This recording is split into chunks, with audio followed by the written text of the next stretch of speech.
Hi friends, అందరికీ నమస్కారం. Success మంత్ర ఛానల్కి తిరిగి స్వాగతం. ఫ్రెండ్స్, ఈరోజు మన జాబ్ నోటిఫికేషన్ వచ్చేసి ministry of health and family welfare కింద పనిచేస్తున్నటువంటి the national institute of health and family welfare అనేటువంటి జాతీయ సంస్థ నుంచి అయితే రావడం జరిగిందండి. ఈ యొక్క నోటిఫికేషన్ లో మనకి గ్రూప్ సి అలాగే గ్రూప్ డి పోస్టులు అయితే భర్తీ చేస్తున్నారు. ఇవన్నీ కూడా కేంద్ర ప్రభుత్వానికి సంబంధించినటువంటి రెగ్యులర్ ఉద్యోగాలు మాత్రమే. సో వీటిలో మనకి ఎటువంటి కాంట్రాక్ట్ పోస్టులు ఇవ్వండి, చాలా తక్కువ విద్యార్థితో మనకు వచ్చేటువంటి పోస్టులు అనమాట. ఇక పోస్టులు కనుక చూసుకున్నట్లయితే మనకి ఇక్కడ ఫార్మసిస్ట్, రిసెప్షనిస్ట్, స్టెనోగ్రాఫర్ గ్రేడ్ 3, అలాగే assistant store keeper, copy holder, feeder, laboratory attendant, animal attendant, multi tasking staff అనేటువంటి దాదాపుగా 9 రకాల పోస్టులు అయితే భర్తీ చేస్తున్నారు. వీటికి సంబంధించినటువంటి వేకెన్సీస్ అలాగే రిజర్వేషన్ వైజ్ గా ఎన్ని వేకెన్సీస్ ఉన్నటువంటి విషయాలని కూడా ఇక్కడైతే ఇవ్వడం జరిగింది. ఫ్రెండ్స్, వీటిలో మనకి చాలా పోస్టులు కూడా ఎక్స్పీరియన్స్ కావాలని అడుగుతున్నారు. బట్ కాకపోతే ఏంటంటే దానికి సంబంధించినటువంటి సర్టిఫికేట్ అయితే మాత్రం ఎక్కడ ఇన్సిస్ట్ చేయట్లేదండి. జస్ట్ దాని గురించి మీకు అవగాహన ఉన్నా సరే ఈ యొక్క పోస్టులకు అయితే అప్లై చేసుకోవచ్చు అని చెప్తున్నారు. సపోజ్ ఇక్కడ మనకి ఫీడర్ అనేటువంటి పోస్ట్ ఉందనుకోండి, అంటే మీకు కనుక ఆల్రెడీ ఏదైనా జిరాక్స్ షాప్ లో కనుక పనిచేస్తూ మీకు జిరాక్స్ తీయటం లేకపోతే జిరాక్స్ మిషన్ లో పేపర్ పెట్టడం ఇలాంటి విషయాలు కనుక తెలుసుంటే ఈ యొక్క పోస్ట్ అయితే అప్లై చేసుకోవచ్చు. బట్ మినిమం క్వాలిఫికేషన్ అయితే అడిగారండి, కేవలం 10వ తరగతి మాత్రమే.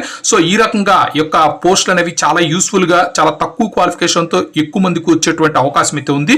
సో ఒక్కొక్క పోస్ట్ గురించి ఇన్ డెప్త్ కనుక చూసుకున్నట్లయితే మొదటగా ఫార్మసిస్ట్ కి వచ్చేసరికి మనకి లెవెల్ 5 సాలరీ ఇస్తారండి. ఒక పోస్ట్ అయితే ఉంది. 18 సంవత్సరాల నుండి 25 సంవత్సరాల లోపు ఉన్నటువంటి అభ్యర్థులు మాత్రం అప్లై చేసుకోవాల్సి ఉంటుంది. ఇక అన్రిజర్వ్ వారికి ఒక పోస్ట్ అయితే కేటాయించారు. క్వాలిఫికేషన్ కనుక చూసుకున్నట్లయితే మీరు డిప్లొమా ఇన్ ఫార్మసీ చేస్తుంటారు ఫ్రెండ్స్. అలాగే మీ యొక్క సర్టిఫికేట్ అనేది కన్సర్న్ కౌన్సిల్ లో కనుక కంపల్సరీగా రిజిస్టర్ అయి ఉండాలి. సో ఇది అందరూ మాక్సిమం చేసుకుంటారు. సో డిప్లొమా ఇన్ ఫార్మసీ చేసినటువంటి అభ్యర్థులు యొక్క ఫార్మసిస్ట్ పోస్ట్ కి అయితే అప్లై చేసుకోవచ్చు. ఇక రిసెప్షనిస్ట్ కి వచ్చేసరికి మనం లెవెల్ 4 సాలరీ వస్తుందండి. అంటే ఒక పోస్ట్ అయితే ఉంది, అన్రిజర్వ్డ్ కేటాయించారు. 18 సంవత్సరాల నుండి 30 సంవత్సరాల లోపు ఉన్నటువంటి అభ్యర్థులు అప్లై చేసుకోవాల్సి ఉంటుంది. దీనికైతే కనుక 10వ తరగతి కానీ లేకపోతే ఇంటర్ పాస్ అయినటువంటి అభ్యర్థులు అప్లై చేసుకోవచ్చు ఫ్రెండ్స్. అలాగే దాంతో పాటుగా మీకు టెలిఫోన్ ఆపరేటర్ లో సర్టిఫికేట్ అని ఉండాలి. లేకపోతే కనుక దానికి సంబంధించి ఏదైనా ఎక్స్పీరియన్స్ ఉన్న చాలు అనేది అడుగుతున్నారు. ఒకవేళ కనుక డిగ్రీ కంప్లీట్ చేసినటువంటి అభ్యర్థులు అప్లై చేస్తే వాళ్ళకైతే ప్రాధాన్యత అయితే ఇస్తామని చెప్తున్నారు. బట్ మ్యాండేటరీ కాదు, 10th ఇంటర్ పాస్ అయినా సరిపోతుంది. ఇక నెక్స్ట్ పోస్ట్ కనుక చూసుకున్నట్లయితే స్టెనోగ్రాఫర్ గ్రేడ్ 3 అనేటువంటివి లెవెల్ 4 సాలరీ వచ్చేటువంటి ఇవైతే కనుక 9 పోస్టులు అయితే ఇవ్వడం జరిగింది. అన్రిజర్వ్ వారికి 1, అన్రిజర్వ్ వారికి 1 ఓహెచ్, అలాగే ఎస్సీ వారికి 2, ఎస్టీ వారికి 1, ఓబీసీ వారికి 3, ఎకనామికల్ వీకర్ సెక్షన్ వారికి ఒక్కొక్క పోస్ట్ అయితే ఇచ్చారు. ఇక 18 సంవత్సరాల నుండి 30 సంవత్సరాల లోపు ఉన్నటువంటి అభ్యర్థులందరూ యొక్క స్టెనోగ్రాఫర్ గ్రేడ్ 3 కి అప్లై చేసుకోవచ్చు. దీనికైతే 10వ తరగతి పాస్ అయినటువంటి అభ్యర్థులు అప్లై చేసుకోవచ్చు ఫ్రెండ్స్. అలాగే దాంతో పాటుగా మీకు 80 words per minute short hand వచ్చి ఉండాలి. అలాగే దాంతో పాటుగా 40 words per minute మీకు టైప్ రైటింగ్ లో కూడా స్పీడ్ అయితే ఉండాలి చెప్తున్నారు. ఇక నెక్స్ట్ పోస్ట్ కనుక చూసుకున్నట్లయితే అసిస్టెంట్ స్టోర్ కీపర్ అనేటువంటి పోస్ట్ కి అయితే లెవెల్ 2 సాలరీ ఇస్తారండి. ఒక పోస్ట్ అయితే ఉంది, అన్రిజర్వ్డ్ కేటాయించారు. 18 సంవత్సరాల నుండి 30 సంవత్సరాల లోపు ఉన్నటువంటి అభ్యర్థులు అప్లై చేసుకోవాల్సి ఉంటుంది. దీనికైతే కనుక మీరు 10వ తరగతి పాస్ అయి ఉండాలి. అలాగే దాంతో పాటుగా మీరు స్టోర్ కీపింగ్ సంబంధించినటువంటి వాటిల్లో మీకు ఏదన్నా పనిచేసిన అనుభవం ఉండాలైతే చెప్తున్నారు. బట్ దానికి సంబంధించిన సర్టిఫికేట్ అయితే అవసరం లేదు. బట్ మీరైతే కనుక ఎక్కడైనా స్టోర్ లో పనిచేసినటువంటి అనుభవం ఉంటే అప్లై చేసుకోవచ్చు. ఇక నెక్స్ట్ కాపీ హోల్డర్ కనుక చూసుకున్నట్లయితే లెవెల్ 2 సాలరీ వస్తుందండి. ఒక పోస్ట్ అయితే ఉంది, అన్రిజర్వ్డ్ కేటాయించారు. దీనికి కూడా 18 సంవత్సరాల నుండి 30 సంవత్సరాల లోపు ఉన్నటువంటి అభ్యర్థులు అప్లై చేసుకోవచ్చు. ఇక్కడ మనకి ఇంటర్మీడియట్ పాస్ అయినటువంటి అభ్యర్థులు అలాగే దాంతో పాటుగా 2 years ఎక్స్పీరియన్స్ ఎడుతున్నారు కాపీ హోల్డర్ గా. ఒకవేళ కనుక మీకు హిందీ పట్ల కనుక నాలెడ్జ్ ఉంటే వాళ్ళకైతే ప్రాధాన్యత ఇస్తామని చెప్తున్నారు. ఇక ఫీడర్ కనుక చూసుకున్నట్లయితే మనకి లెవెల్ 2 సాలరీ వస్తుందండి. ఒక పోస్ట్ ఉంది, అన్రిజర్వ్డ్ కేటాయించారు. 18 సంవత్సరాల నుండి 30 సంవత్సరాల లోపు ఉన్నటువంటి అభ్యర్థులు అప్లై చేసుకోవచ్చు. దీనికైతే 10వ తరగతి పాస్ అయినటువంటి అభ్యర్థులు అప్లై చేసుకోవచ్చు. అలాగే దాంతో పాటుగా ప్రింటింగ్ మిషన్స్ లో పేపర్ పెట్టేటువంటి అనుభవం ఉంటే చాలా చెప్తున్నారు. సో నేను ఇందాక మీకు స్టార్టింగ్ లో చెప్పాను, ఏదైనా జిరాక్స్ మిషన్ కావాలంటే ప్రింటింగ్ మిషన్ లో పేపర్ పెట్టడం, తీయటం, తర్వాత మనం ప్రింట్ తీయటం ఇలాంటి విషయాలు తెలుసుంటే యొక్క ఫీడర్ పోస్ట్ అప్లై చేసుకోవచ్చు. బట్ క్వాలిఫికేషన్ అయితే కేవలం 10వ తరగతే. ఇక నెక్స్ట్ ల్యాబొరేటరీ అటెండెంట్ కనుక చూసుకున్నట్లయితే లెవెల్ 1 సాలరీ వస్తుందండి. ఒక పోస్ట్ ఉంది, ఓబీసీ వారికి కేటాయించారు. 18 సంవత్సరాల నుండి 30 సంవత్సరాల లోపు ఉన్నటువంటి అభ్యర్థులు అప్లై చేసుకోవాలి. దీనికైతే కనుక ఇక్కడ డిపార్ట్మెంటల్ క్యాండిడేట్స్ అనేది మనకి సంబంధం లేదండి. సో ఆల్రెడీ పనిచేస్తున్నటువంటి వాళ్ళకి మాత్రమే ఆర్గనైజేషన్ లో వాళ్ళకి క్వాలిఫికేషన్. బట్ డైరెక్ట్ రిక్రూట్మెంట్ ఉండాల్సినటువంటి క్వాలిఫికేషన్ ఇక్కడ ఇచ్చారు. 10వ తరగతి పాస్ అయినటువంటి అభ్యర్థులు అయితే అప్లై చేసుకోవచ్చు అయితే చెప్తున్నారు. సో మనకి ఇక్కడ ల్యాబొరేటరీ అటెండెంట్ అయితే కేవలం 10వ తరగతి అండి, అడిషనల్ క్వాలిఫికేషన్ అవసరం లేదు. ఇక యానిమల్ అటెండెంట్ కనుక చూసుకున్నట్లయితే లెవెల్ 1 సాలరీ వస్తుందండి. ఒక పోస్ట్ అయితే ఉంది, ఓబీసీ వారికి కేటాయించారు. దీనికి కూడా 18 సంవత్సరాల నుండి 30 సంవత్సరాల లోపు ఉన్నటువంటి అభ్యర్థులు అప్లై చేసుకోవాలి. ఇక్కడ మనకి ప్రైమరీ పాస్ అయితే ఇచ్చారండి. సో 10వ తరగతి పాస్ అయినటువంటి అభ్యర్థులందరూ కూడా ఈ యొక్క యానిమల్ అటెండెంట్ పోస్ట్ కి అయితే అప్లై చేసుకోవచ్చు.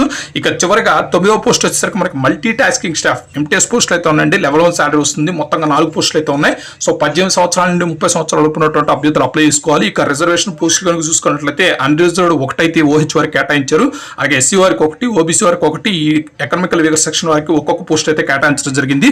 దీనికి కూడా మీరు 10వ తరగతి పాస్ అయినటువంటి అభ్యర్థులు లేకపోతే కనుక ఇంటర్ పాస్ అయినటువంటి అభ్యర్థులు ఎవరైనా సరే ఈ యొక్క ఎంటీఎస్ పోస్టులకు అయితే అప్లై చేసుకోవచ్చు. దీనికి కూడా అడిషనల్ క్వాలిఫికేషన్ ఏం అవసరం లేదు. ఫ్రెండ్స్, ఇక అప్లికేషన్ ఫీజు విషయానికి వచ్చినట్లయితే మనకి ఇక్కడ 200 రూపాయల అప్లికేషన్ ఫీజుగా నిర్ణయించడం జరిగిందండి. ఈ యొక్క ఫీజు మొత్తాన్ని అభ్యర్థులు ఇండియన్ పోస్టల్ ఆర్డర్ ద్వారా లేదా ఏదైనా బ్యాంక్ నుంచి డిమాండ్ డ్రాఫ్ట్ రూపంలో మీరు యొక్క సంస్థకైతే పే చేయొచ్చు. బట్ అప్లై చేసేటువంటి అభ్యర్థులు ఎవరైనా కనుక ఎస్సీ వారు లేకపోతే ఎస్టీ వారు లేకపోతే పిహెచ్ క్యాండిడేట్స్ మహిళా అభ్యర్థులు అయితే కనుక ₹1 కూడా అప్లికేషన్ ఫీజుకు చెల్లించాల్సిన పని లేదండి. సో మీరు అందరూ కూడా ఫ్రీగా అప్లై చేసుకోవచ్చు. మహిళలు అయితే కనుక మీరు ఏ కేటగిరీకి సంబంధించినా సరే ఫ్రీగా మీ యొక్క అప్లికేషన్ అయితే సబ్మిట్ చేసుకోవచ్చు అండి. ఇక సెలక్షన్ ప్రొసీజర్ కనుక చూసుకున్నట్లయితే మనకు ఒక చిన్న ఎగ్జామ్ అయితే కండక్ట్ చేస్తారు ఫ్రెండ్స్. ఇది మల్టిపుల్ చాయిస్ కి సంబంధించినటువంటి ఎగ్జామ్ అనమాట. సో మల్టిపుల్ చాయిస్ క్వశ్చన్స్ అయితే వస్తాయి.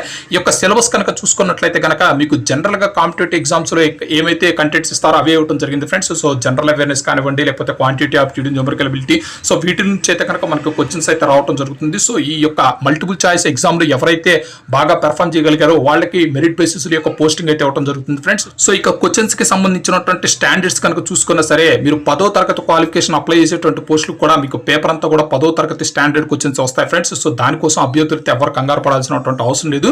మీరు జనరల్ గా మీకు తెలిసినటువంటి క్వశ్చన్స్ కనుక సక్రమంగా గుర్తుపెట్టినట్లయితే ఖచ్చితంగా యొక్క నోటిఫికేషన్ జాబ్ వచ్చేటువంటి ఛాన్స్ అయితే ఉంటుంది ఫ్రెండ్స్. ఇక అప్లికేషన్ ప్రొసీజర్ విషయానికి వచ్చినట్లయితే అభ్యర్థులు కేవలం ఆఫ్లైన్ ద్వారా మాత్రమే యొక్క నోటిఫికేషన్ అప్లై చేసుకోవాల్సి ఉంటుందండి. వాళ్ళే ఒక అప్లికేషన్ ఫామ్ అనేది ఈ యొక్క నోటిఫికేషన్ తో పాటుగా జత చేయడం జరిగింది. సో అభ్యర్థులు కావాలనుకుంటే ఈ యొక్క నోటిఫికేషన్ తాలూకా పీడిఎఫ్ అనేది మన యొక్క టెలిగ్రామ్ గ్రూప్ ఛానల్లో అలాగే వాట్సాప్ గ్రూప్ ఛానల్లో పోస్ట్ చేస్తాను. సో మీరు అక్కడి నుంచి కూడా ఈ యొక్క పీడిఎఫ్ అయితే డౌన్లోడ్ చేసుకోవచ్చు. డౌన్లోడ్ చేసుకున్న తర్వాత ప్రింట్ తీసుకొని పూర్తిగా ఇంగ్లీష్ లేదా హిందీలో అయితే ఫిల్ చేయండి. ఆ తర్వాత మీ యొక్క సర్టిఫికేట్ జిరాక్స్ కాపీస్ అన్ని కూడా సెల్ఫ్ అటెస్ట్ చేసుకొని ఈ యొక్క అప్లికేషన్ ఫామ్ అయితే జత చేయండి. ఒకవేళ కనుక జనరల్ లేకపోతే OBC economical weaker section candidates అయితే కనుక మీ యొక్క డీడీ కానీ ఐపీఓ కూడా దీనికి జత చేసి పంపించాల్సి ఉంటుంది. మీరు పంపించాల్సినటువంటి అడ్రస్ కనుక చూసుకున్నట్లయితే 2 the deputy director administration national institute of health and family welfare Baba Gang Nath Marg Munirka New Delhi 110067 అనేటువంటి అడ్రస్కి అయితే మీ యొక్క అప్లికేషన్స్ అని పంపించాల్సి ఉంటుంది ఫ్రెండ్స్. మీ యొక్క అప్లికేషన్స్ అనేవి మీరు స్పీడ్ పోస్ట్ లేకపోతే కనుక ఆర్డినరీ పోస్ట్ లేకపోతే రిజిస్టర్ పోస్ట్ ద్వారా పంపించవచ్చు. మీ యొక్క అప్లికేషన్స్ అయితే కనుక ఫైనల్ గా రీచ్ అవ్వాల్సినటువంటి తేదీ కనుక చూసుకున్నట్లయితే ఫిబ్రవరి 26 దాకా అయితే గడువు అయితే ఇవ్వడం జరిగింది ఫ్రెండ్స్. సో అభ్యర్థులు అయితే కనుక దయచేసి లాస్ట్ డేట్ దాకా మాత్రం ఎవరు వెయిట్ చేయకండి.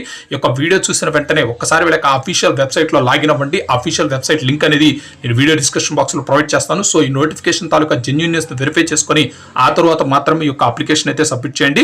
అయితే మనకి కింద చెప్పుకున్నటువంటి సెలక్షన్ ప్రొసీజర్ లో భాగంగా కండక్ట్ చేసేటువంటి ఎగ్జామ్ తాలూకా వివరాలు అయితే మాత్రం మనకి ఇక్కడైతే ఇవ్వలేదండి. సిలబస్ గురించి అయితే మాత్రం డీటెయిల్ గా యొక్క నోటిఫికేషన్ అయితే ఇవ్వడం జరిగింది. సో అభ్యర్థులు కావాలనుకుంటే ఈ యొక్క అఫీషియల్ నోటిఫికేషన్ పీడిఎఫ్ తాలూకా ఇన్ఫర్మేషన్ అంతా కూడా ఒకసారి చదువుకొని దానికి తగ్గట్టుగా కనుక ఒకసారి ప్రిపేర్ అయితే కనుక ఈ యొక్క నోటిఫికేషన్ లో ఖచ్చితంగా జాబ్ వస్తుంది ఫ్రెండ్స్. సో ఇదండి ఫైనల్ గా మనకి national family health and welfare నుంచి వచ్చినటువంటి ఒక మంచి రిక్రూట్మెంట్ నోటిఫికేషన్, మరొక మంచి జాబ్ నోటిఫికేషన్ తో మీ ముందుకు వస్తాను ఫ్రెండ్స్. అప్పటిదాకా అయితే సెలవు. Thank you. Have a nice day. శ్రమే జైతే.